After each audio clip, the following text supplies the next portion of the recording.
భక్తులందరూ కూడా మంచి నడవడి మీద ఉండాలి. ఈరోజు మనం అందరం ఇక్కడ వచ్చినాం, ఇక్కడ కూర్చున్నాం. ఇక్కడ కూర్చోవడం అనేటువంటిది ఉంటుంది కాదు. గురు సమక్షంలో అప్పగారు చెప్పినటువంటి తారక ధ్యానంలో ఉండి గురు యొక్క ముఖాన్ని చూస్తుండాలి. గురు ముఖంలోనే సర్వం ఉంది, గురు ముఖాన్ని చూడమని మహానుభావులైనటువంటి సద్గురువు ఉపదేశించింది.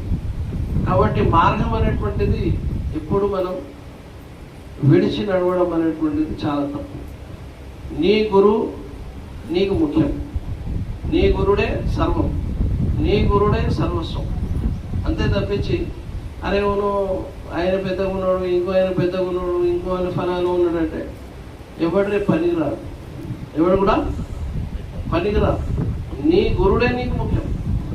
ఈ విషయం అనేటువంటిది మనం మన దృష్టిలో పెట్టుకోవాలి, మన మదిలో పెట్టుకోవాలి, మన మెదడులో పెట్టుకోవాలి. ఒకవేళ దీనికి తప్పించి అరే మనకంటే ఈయనకంటే పెద్దోడు ఉన్నాడు కదా, ఇంకోటి పెద్దోడు ఉన్నాడు కదా, ఏ పెద్దోడు ఏంటి, ఏ పెద్దోడు ఏం లేవు. నీ కోసం నీ గురువే ముఖ్యం. కాబట్టి గురువు యొక్క స్థానం అనేటువంటిది ఎట్లాంటిది అంటే ఏదో మనం గురువు దగ్గరికి వస్తున్నాం కదా, ఆపద కోసం వస్తామా, కష్ట నష్టాల కోసం వస్తామా, సంతోషం. ఏదో రూపకంలో నువ్వు గురువు మార్గంలో వచ్చేది ఉన్నావు కాబట్టి దైవం అనేటువంటిది నీకు ఇక్కడ పంపించేసి నువ్వు గురువు కటాక్షం తీసుకున్నావు. గురువు మీద పూర్తి నమ్మకం, విశ్వాసం అనేటువంటిది ఉంచాలి. ఈ మాయా ప్రపంచంలో ఎట్లాంటిది అంటే ఒకడు మంచోడు ఉంటాడంటే వానికి ఎట్లా చెడగొట్టాలని చూస్తుంది. ఒకడు మంచి నడవడి మీద నడిస్తే ఆ నడవడిని ఎట్లా చెడగొట్టాలని చూస్తుంది. ఏ విధంగా వీనికి ఖరాబ్ చేయాలి, వీనికి తొవ్వ మీదకి జరపాలని చూస్తూనే ఉంటాడు. ఇది దీనికి ఎవడు అతిథులు కాదు. దీనికి మాయకనేటువంటి దానికి ఎవడు అతీతుడు కాదు. వాడు 100 సంవత్సరాలు 90 సంవత్సరాలు సేవ చేసి వాడు ధ్యానం చేసి ఉన్నతమైనటువంటి స్థానం పొందిన మాయ అనేటువంటిది చాలా డైజెస్ట్ చేసేస్తుంది. కాబట్టి ఆ మాయ అనేటువంటిది ఏం చేస్తుంది, ఏమనేది మనం తక్కువ అని ఫలానా ఇంకోటి అట్లనా ఇట్లనా అని అంటాం. అంతేనా? ఇది వీడు ఆ మాయలో చిక్కుకున్నాడంటే ఏమవుతుంది, సర్వనాశనం. వీడిని ఎట్లా ఉంటుందంటే ఇది గడియారం ఉంటుంది, గోడం తెలుసా, గడియారం దాంట్లో ముళ్ళు తిరుగుతున్నది. అది తిరిగి మళ్ళీ ఏం చేస్తుంది, 12 గంటలకు వచ్చి టక్మంటుంది అంటదన్న, మళ్ళా తిరుగుతుంది, మళ్ళీ ఎక్కడికి వస్తుంది, మళ్ళీ అక్కడికి వస్తుంది. కాబట్టి నీవు గురువు దగ్గరకు వచ్చినావు అంటే మళ్ళా ఇక్కడ తిరిగి ఫలానా చేసి మళ్ళీ ఎక్కడికి చేరుతావు, గురువు దగ్గర. కాబట్టి గురువు అనే అటువంటి వాడు నీకు నీ ప్రపంచం ఉన్నప్పుడు వాడు పారిమార్థకం లేనివాడు నీ జీవితం అయిపోయినా నీతోనే ఉంటావు. నేను ఇడిచిపెట్టినా, నేను గురువు దగ్గర పోతే, నేను ఫలానా దగ్గర పోతే ఆయన ఇడిచిపెడతాను, ఆయన ఇడిచిపెడతాను. ఎందుకంటే గురువు దగ్గర 40 తల్లుల ప్రేమ ఉంటుంది. గురువు దగ్గర ఎంతమంది పిల్లల తల్లి ఒక్క తల్లి ప్రేమనే ఎంత ఉంటుంది. తల్లి ప్రేమ అంత గొప్పది ప్రపంచంలో. అర్థమైంది? ఒక తల్లి ఉంటే ఆ తల్లి ఒకవేళ ఇట్లా చేతులు లేచి నా కొడుకు మంచి కావాలి, వాడు ఉన్నతమైన స్థానం మీదకి రావాలి, ఒక యోగి కావాలి, ఒక ఋషి కావాలి, ఒక గురువు కావాలి, మంచిగా వాడు బతకాలని కోరుకుంటే వాడు తప్పనిసరి ఆ స్థానానికి అవరోధిస్తాడు. తల్లి స్థానం అనేటువంటిది ఉంటుంది. తల్లి పాదాల కింద స్వర్గం ఉన్నదని చెప్తున్నాడు. ఆ స్వర్గంలో పోయడానికి ముఖ్యమైనటువంటి ద్వారం ఏదైతే ఉన్నదో తండ్రి. అప్పగారు తల్లి గురించి చెప్పాడు, తండ్రి గురించి చెప్పలేదని తండ్రికి తీయగలరు. కానీ ఆ స్వర్గంలో పోయే ద్వారం ఏమున్నది, తండ్రి. కాబట్టి ఇది మహత్తరమైనటువంటి మార్గం. ఇది గురువు శిష్యుల దగ్గరికి మనం వస్తున్నాం. గురువు మీద మన ప్రేమ ఎంత ఉండాలంటే గురువు మీద నా తల్లిదండ్రి, నా సర్వస్వం అంతా కూడా నేను నీ మీద అర్పితం చేస్తుంటానంటేనే నువ్వు శిష్యుడు. నా తల్లిదండ్రి తర్వాత నా గురువు, నా పిల్లల తర్వాత నా గురువు, నా కొలువు తర్వాత నా గురువు, నా ఆస్తి తర్వాత నా గురువు, నా పొజిషన్ తర్వాత గురువు అంటే అది నువ్వు ఎన్నటికీ శిష్యుని కాదు. శిష్యరిక మార్గాన్ని పొందాలంటే సర్వం గురువు అని నువ్వు నమ్మినప్పుడే ఆ స్థానం అనేటువంటిది నీకు దొరుకుతుంది. ఈ శిష్యరి వర్గం అంటే ఒట్టిగా పిల్లల పరస్యం కాదు. నేను శిష్యునైనా, నేను ఉపదేశం పొందిన శిష్యుని వేరు. గురువు అంటే గురువు తిడితే నాన్న తిడతావా? గురువు నీకు కొట్టితే నువ్వు 2 కొట్టినా, అరే మహమ్మద్ అప్పగారి దగ్గర ఒకడు వచ్చినాడు. వచ్చి ఏమన్నాడు, నిలబడి నువ్వు అట్లా నువ్వు ఇట్లా అని తిరిగేకి పెట్టాడు. వేరే అన్నాడంటే అప్పవాడు అట్లా అనిపోయాడు, నువ్వు ఏమంటలేవంటే, అని నేను అద్దం లెక్క పెట్టా. వాడు వచ్చిండు, అద్దంలో ఏం కనబడుతుందిరా? అద్దంలో ఏం కనబడుతుంది? అద్దం కూడా కనబడుతుంది. నీ కనబడతా వేరే కనబడుతుందా? వాడిని వాడు తిట్టుకున్నాడు, వెళ్ళిపోయింది అన్నాడు. అంతే ఉన్నాను. ఇప్పుడు గురువు తిట్టిండు ఏమన్నా అంటే నారాజు అవుతున్నాడు. మా అప్పగారు తిట్టిడు, నాకు ఏడు పడితే అది. ఈ అప్పగారిని కూడా తన జపాన్ గురించి కంట్రోల్లో పెట్టుకోవాలి. అర్థమైంది? అయితే ఎందుకు తిడతారు వాళ్ళంటే, ఈ వాడు వచ్చేటప్పుడు వాడి మీద ఏమైనా దయ్యాలు భూతాలు ఉండేవి. వీడు వచ్చేటప్పుడు ఒట్టిగా రాడు. వీడు ఇలా మనం పట్టుకొస్తాడు బయట నుంచి పట్టుకొస్తే చూసి నాకే తిట్టుకొని వీడు అనుకుంటాడు. ఆ దయ్యాలు ఉన్నాయి, భూతాలు ఉన్నాయి, దిగబోతాయి. వీడికి అర్థమవుతుందా? అచ్చా వీనికి చెప్తే, అరే నీ మీద అవి ఉన్నాయరా ఇవి ఉన్నాయరా అంటే వీడుకుంటాడా? నయనం అని అక్కడి నుంచి అడ్డే ఉంటుంది. అంతేనా? అల్లు ఇట్లా ఆడప్పుడు ఏం కాదు ఇట్లా అంటే ఇక అల్లుతుంది. అందుకే నాకు అప్పగారు చేసిండు, నాకు ఫలానా చేసిండు, నాకు అట్లా చేసిండు. ఆదిలప్ప గారు న్యాయప్రభు బోధామృతం చదివినోడు ఎప్పుడు చెడిపోడు. అర్థమైందా? ఆదిలప్ప గారు రాసిన న్యాయప్రభు బోధామృతం చదవాలి. దాంట్లో ఏం చేసిందంటే, ఈ కోకిలను ఏం చేశాడట, కోకిలలు ఉండేది తెలుసా? కోకిలం తెలుసా? అవా కోకిలం సేమ్ కాకి లెక్కనే ఉంటుంది. సేమ్ కాకి తీయొద్దు, దాన్ని పెట్టు, సేమ్ కాకి లెక్కనే ఉంటాయి. ఉంటాయి చూసిరా కోకిలలు? అవి ఏం చేస్తాయంటే గుడ్లు పోయి కాకి గుడ్లు పెడతాయట. అయితే కాకి వచ్చి కూర్చొని పిల్లల్ని తీశాడు. పిల్లల్ని తీసినాక ఏమైతుంది, అది కూసేటప్పుడు కోకిల కూర్చొని, అది మీ అమ్మాయి నా పిల్లలు కావాలని కొట్టిన కొట్టారు. ఈ కలియుగంలో కూడా గురువులు ఇట్లా తయారవుతారు బిడ్డ. తస్మాత్ జాగ్రత్త అని. అర్థమైందా? ఇప్పుడు వాడి శిష్యుడు ఉన్నాడు, వీడారి రారాబాయి ఫలానా రారా, ఇది రారా, అట్లా రారా, ఇట్లా రారా అని. కానీ పీఠంలో ఉన్నప్పుడు ప్రతి ఒక్కరు కూడా అంతా సమానం. అర్థమైందా? ఒకటే మంత్రం ఉంది మొత్తం చిష్ట్యా పీఠంలో. తారక ధ్యానం అనేటువంటిది ఎట్లా ఉంది? ఒకటే ఉంది, వేరే వేరే లేదు. అర్థమైంది? కాబట్టి పీఠానికి చెందినటువంటి వాళ్ళు ఎంతమంది ఉన్నా అందరికి విలువ ఇవ్వాలి. మన పీఠంలోనే అది ఉంది.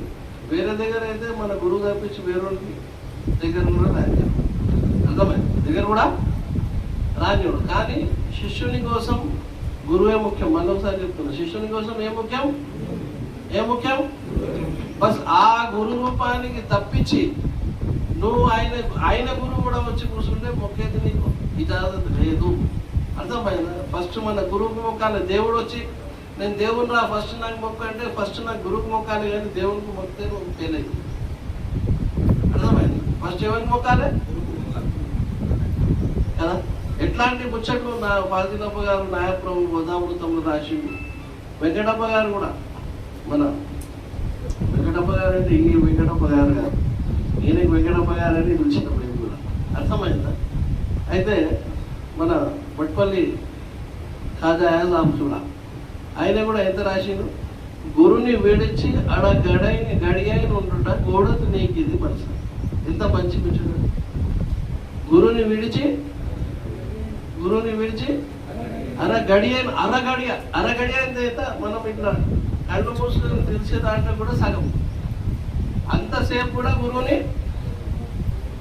గురువుని మరొకడు గురువు తిడతాడు, గురువుకి అధికారం ఉన్నది, గురువు కొట్టుడు కూడా అధికారం ఉన్నది. ఈ పరవ వెంకటప్ప గారు ఒకసారి ఏం చేసిందంటే నరసింహారెడ్డి సాబు అని ఉంది, మల్కాపురం నరసింహారెడ్డి సాబు, పాతోళ్ళు అయితే చూస్తారు. అయితే ఆయన పూలు ఇస్తుండేనంట, పూలు చద్దర్లు మన దగ్గర ఇప్పుడు చద్దర్లు ఎక్కి సయ్యరా పూలు గిట్ట. అయితే ఒకసారి ఏమైందంట, ఆయన చద్దరు ఉల్టా ఇచ్చిండట, చద్దరు ఇచ్చినప్పుడు ఉల్టా ఇచ్చిండట. ఉల్టా ఇస్తే తాతమ్మ గారి చేతిలో కట్టె ఉంటే ఆ కట్టెతో కొడితే తక్కువన్నదట, కట్టె ఇరిగిపోయింది మాకు, కుయింకల్లో ఇవ్వలే. అర్థమైందా ఏమైంది అంటే తర్వాత ఏమైంది కొట్టిండు అని మీరు ఏమైంది అంటే నాదే తప్పురా, ఇలా చక్కగా ఇచ్చేది ఉల్టా ఇచ్చిన, అన్ని బరాబర్ ఇచ్చిన, ఒక్కటి ధర పాడు ఇప్పుడు కొట్టు ఉంటాడా ఒక్కడనా? నీ అమ్మాయి ఇంత సేవ చేస్తే ఒక్క ఎరిగేదాకా కొట్టినాడు ఎదురుతాడు కదా. గురువుకు అధికారం ఉన్నది, శిష్యునికి తిట్టొచ్చు, కొట్టొచ్చు. ఎందుకంటే నువ్వు మంచి కావాలని, నువ్వు చక్కగా కావాలని. నువ్వు తప్పు చెప్పినా చేసినప్పుడే నీకు హెచ్చరించకపోతే, చెప్పకపోతే నువ్వు ఇంటికి పోతావు, నువ్వు చెడగా ఇంకా నలుగురు గెలువు కదా. ఉన్నానా? ఇప్పుడు గురువు తిట్టినోడు ఒకవేళ గురువుకు దూరం అయిందంటే వానంత మూర్ఖుడు ప్రపంచంలో లేలేనడి. ఉన్నాడా? మూర్ఖుడు వానికంటే గురువు తిట్టిందని దూరం అయిందా? ప్రపంచం చెప్తుంది ఇవాళ మోపైండు, అక్కడ ఒకడు మోపైండు, అది ఉన్నది ఇది ఉన్నది ఫలానా ఉన్నది, ఆ కులం ఈ కులం ఆ మతం ఈ మతం. మా కులాల మతాలతో పంచాలి ఉన్నదా? ఏ కులంతో పంచాలి లేదు, ఏ మతంతో పంచాలి లేదు. మాకు కేవలం అవసరం, మాకు అవసరం ఏమున్నది? మా గురువు నడవడి. మా అవసరం ఏమున్నది? మా గురువు చెప్పినటువంటి మార్గం, అదే మనకు అవసరం తప్పించి లేదు. మా గురువు ఏమన్నాడో అదే పఠించాలి, అదే చేయాలి. చేయాలి ఉందా? చేయాలి నావుదా? మళ్ళా అందుకే మనం ఇంతమంది ఇక్కడ జమాయితీ, ఇప్పుడు మస్తు మంది రోడ్ల మీద మస్తు వేల మంది బండ్లు పోతుంది. ఈ ఊర్లో కూడా కమ్సే కమ్ లేదంటే కూడా 1000-1500 మంది ఉండొచ్చు. అందరూ వస్తున్నారు. ఎవడో అయితే అప్పగారు పిలుస్తాడో వాడే వస్తాడు. ఎవడి అప్పగారి కృప వాని మీద దృష్టి ఉంటుందో వాడే వస్తాడు. ఈ సేవ చేయడం ఒట్టి పద్ధతి, ఒట్టి ముచ్చట కాదు. ఇది సేవ చేయడం, గురువు సేవ, గురువు కోసం ఉపయోగపడటం అంటే తరతరాలు నీ వంశం అనేటువంటిది అభివృద్ధి చెందుతుంది. తరతరాలు నీ వంశం అనేటువంటిది, దాని ప్రతిఫలం అనేటువంటిది ఒట్టి పుణ్యాలు కాదు, ఒట్టి కాదు. నువ్వు ₹1 పెడితేనే నీ తరతరాలు దానికి పుణ్యం అనేటువంటిది దొరుకుతుంది. అట్లాంటిది నువ్వు ఎంత పెడితే అంత దొరుకుతుంది. కాబట్టి మంచి నడవడి మీద ఉండాలి, మంచి నడవడి మీద ఉండాలి, మంచిగా మాట్లాడాలి అందరితో. ఇది ప్రేమ మార్గం, ఇది ప్రేమ మార్గం. పాంజలమ్మ గారికి ఒక శిష్యుడు అన్నాడంట, అప్ప నేను నీకోసం ఫ్యాన్ తెచ్చినాను. ఏమన్నాడు? నీకోసం ఫ్యాన్ తెచ్చిన అంటే ఎక్కడ ఉన్నది రా అంటే, ఎక్కడ పెట్టినో నన్ను అంటే అక్కడ పెట్టిన, అక్కడనే ఉన్నది. అర్థమైంది? అప్ప నేను నీకోసం టేప్ రికార్డు తెచ్చినాను, ఎక్కడ పెట్టినోరా? అక్కడనే పెట్టిన, అక్కడనే ఉండదు. అర్థమైందా? నేను నీకోసం అది చేసిన, నేను నీకోసం ఇది చేసిన అంటే నువ్వు ఏమేమి చేసినావు అన్నీ అక్కడనే ఉన్నాయి బిడ్డ, తీసుకొని వెళ్ళిపోవాలి. అర్థమైంది? నాకు ఇచ్చినావరా?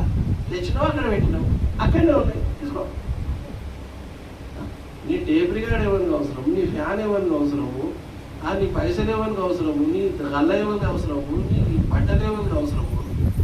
నువ్వు గురువు దగ్గర తువ్వసక్కగా తీసుకునేందుకు వచ్చినావు. నీకు నువ్వు కడుక్కునేందుకు గురువు దగ్గరకు వచ్చినావు, నీకు నువ్వు చక్కగా చేసుకునేందుకు గురువు దగ్గరకు వచ్చినావు. కానీ నీ ఫ్యాన్తో గురువుకు అవసరం లేదు, నీ పైసలతో గురువుకు అవసరం లేదు, నీ బట్టలతో గురువుకు అవసరం లేదు. ఏ అవసరం నీ దగ్గర నీ గురువు ఎవడన్నా అరే బాబు ఏమైనా పైసలు ఉంటాయి అంటే నీ అంత అదృష్టవంతుడు ప్రపంచంలో లేదు. నీ అంత అదృష్టవంతుడు ప్రపంచంలో లేడు. ఎవరు అప్పగారు అవసరం పడి అరే కొన్ని పైసలు కావాలి బిడ్డ తీసుకురా అంటే నీ అంత అదృష్టవంతుడు ప్రపంచంలో లేడిగా. అర్థమైందా? ఒక్కొనికి అప్పు లెక్కనే అనుకో, నేను మళ్ళా నీకు ఇస్తా పెట్టానంటే మంచిది అబ్బా అని తెచ్చి ఇచ్చేసినాను. నువ్వు సాధారణంగా ఒకరికి దానం చేస్తే ఎంత పుణ్యం దొరుకుతుందో, నువ్వు అప్పు వేసిన దానికి నీకు ఇది 10% దొరికితే అది 20% దొరుకుతుంది. అప్పు ఇస్తే మళ్ళీ పైసలు వాపసు వస్తున్నాయి. మనం అప్పు ఇస్తే మళ్ళీ పైసలు ఏమొస్తున్నాయి వాపసు వస్తున్నాయి. పైసలు బ్యాంకులో డిపాజిట్ ఇవ్వాలి, రేపు వస్తుంది, రేపు అయిపోతే ఎల్లుండి వస్తాయి, ఎల్లుండి కాకపోతే అవతల ఎల్లుండి వస్తాయి, సంవత్సరంకి వస్తాయి, కానీ వస్తాయి ఇక్కడ. కానీ ఆ పుణ్యం మాత్రం నీకు దొరుకుతూనే ఉంటుంది. అంతేనా? వచ్చే ఆపదలలో అయ్యో ఇది వచ్చినది నాకు, అబ్బా నేను పరేషాన్ అవుతుంటాను, కానీ ధరల బతికిపోయినా అంటే ఇటువంటి కార్యాలు చేస్తున్నాను అప్పుడప్పుడు. అంటే చెప్తున్నా, మనం అమ్మగారు కాదు, వేరే వాళ్ళు ఇవ్వడానికినా ఏమైనా అవసరం ఉన్నవానికి ఇవాళ కాలం మంచి లేదు, ఇచ్చినవానికే తిడుతున్నాం, ఇచ్చినవానికే తిడుతున్నాం, పైసలు కొట్టేస్తున్నా, నీరు తప్పిడం. అంతేనా? కాబట్టి ఎవరిదైనా సరే అమానత అన్నప్పుడు అమానత ఇయ్యాలి, అంతే అంతే కదా. అయితే ఈ మార్గంలో, గురు మార్గంలో సర్వస్వాన్ని అర్పితం చేయాలి. ఏం చేయాలి? సర్వస్వాన్ని. ఏదైనా స్థానం పొందాలంటే సర్వస్వాన్ని ఏం చేయాలి? అర్పితం చేయాలి. షమ్స్ తబరేజీ అని చాలా పెద్ద గురువు ఉండే, ఆయనే అప్పగారు ధ్యానం చేస్తా ఎలాంటి స్థానమైన ఉన్నాడంటే, ఈ లా ఇలాహా ఇల్లల్లా ఏమన్నాడు? లా ఇలాహా ఇల్లల్లా అన్నాడు. అర్థమైందా? అయితే అందరూ ఏమన్నారు, అరే ఈయన లా ఇలాహా ఇల్లల్లానే అంటాడు, కల్మ చదువుతున్నాడు అని ఉంటారు కదా, ఉండదు సొటగారు వాళ్ళు మీకు ఇట్లా ఉన్నది అని పోయి రాజు కాంప్లైంట్ చేస్తే పిలిచింది ఆయన. అర్థమైందా? అయితే ఒక పిల్లగాడు చచ్చిపోతే పోయి అన్నాడు, కున్బీసి అన్న అంటే లేవు, దేవుని యొక్క ఆజ్ఞతో లేవంటే వాడు చచ్చిపెట్టిపోవడం, లేవలే, లేవురా లేవు, నేను అంటున్నా కదా, లేవు అనగా లేచి కూర్చున్నాడు. సంస్థపై ఏమంటుండే, లేవు నేను అంటున్నా, నా ఆజ్ఞ ఉన్నదంటే లేచి అమ్మ కున్బీసి అలా, దేవుని ఆజ్ఞ ఉన్నది లేవురా అంటే లేవలే, కానీ నేను లేవమంటే లేచి చూసినా దేవుని కంటే ఎక్కువైపోయాడని కాంప్లైంట్ చేసి రాజు పిలిచి అన్నాడు, అరే ఇట్లా అన్నాడు అంటే, అన్నవా అంటే అన్న, నీ ఆజ్ఞతో లేపినావు అంటే అవి లేపినా, చదువు దాంతో అందరూ దాంతో అంటే లోపల వేసినాక ఏం చేసారు, సజా ఏమి ఇచ్చారు, ఈ చర్మం తొలిచేసారు. ఏం తొలవాలి? చర్మం తొలిచేసారు అంటే సరే మంచిదని తీసుకొచ్చి అందరు ముంగడ పెట్టినాక పెద్ద పెద్ద గటారాలు తెచ్చి ఇట్లా పెట్టగానే అన్ని ఇట్లా కాలిపోతున్నాయి, నీళ్ళు కాలిపోయి, ఇట్లా గడారం పెట్టగానే కాలిపోతుంది. వాళ్ళు అన్నారు, ఓరి అమ్మాయి తీర్పంచదా, ఈ కరగబెట్టాలంటే దానికి మంట పెట్టి దానికి ఇది పెట్టాలి, ఫలానా చేసి అప్పుడు అది కరుగుతుంది. ఈయనకేది ఇట్లా పెట్టగానే కరిగిపోతున్నాయి ఇవి అని అర్థమైంది. ఆయన అన్నాడు, బాబు నీకు చర్మం తొలుచుడే ముఖ్యం కదా. అవును సరే, ఇంట్రాన్ని ఆయన పిలిచి ఏమన్నాడు, నేను మూత్రం పోసేటప్పుడు ఒక్క బిందువు ఈ చిట్క నీళ్ళ మీద పడ్డది. ఏమన్నాడు? ఈ బిందువు, మూత్ర బిందువు చిట్క నీళ్ళ మీద పడ్డది, ఇక్కడి నుంచి వెళ్తుంది అన్నాడు. ఏమన్నాడు? ఇక్కడి నుంచి తెలిస్తే మొత్తం ఎంత చూడాలి. అయితే మూత్ర విసర్జన అనేటువంటిది అంత డైంజర్. అందుకే మనం కూడా మొన్న లిబాస్ ఇచ్చిన కూడా క్లాస్ ఇచ్చినాం, అందరికి చెప్పినాం దాని కథ ఏంది, కారకాలం ఏంది, ప్రతి ఒక్కటి దాని గురించి.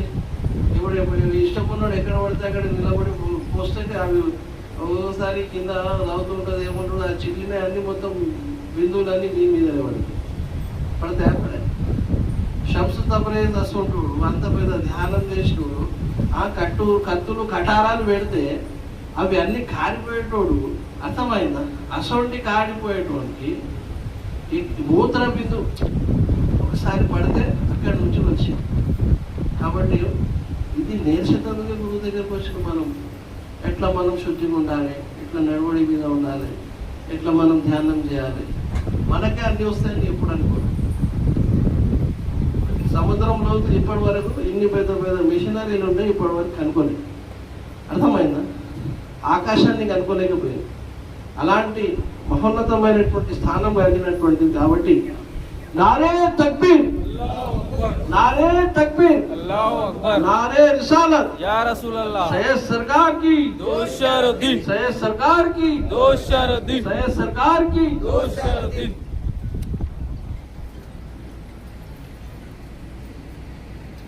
కూర్చోండి ఇక కూర్చున్న దగ్గర మొక్కురు కూర్చున్న దగ్గర అప్పటి నుంచి చెప్పి ఎన్నిసార్లు చెప్పినా మళ్ళీ అదే పాత పాటలు ఉన్నది కానీ కొత్త పాటలు అరే మెత్త తీసుకున్నాను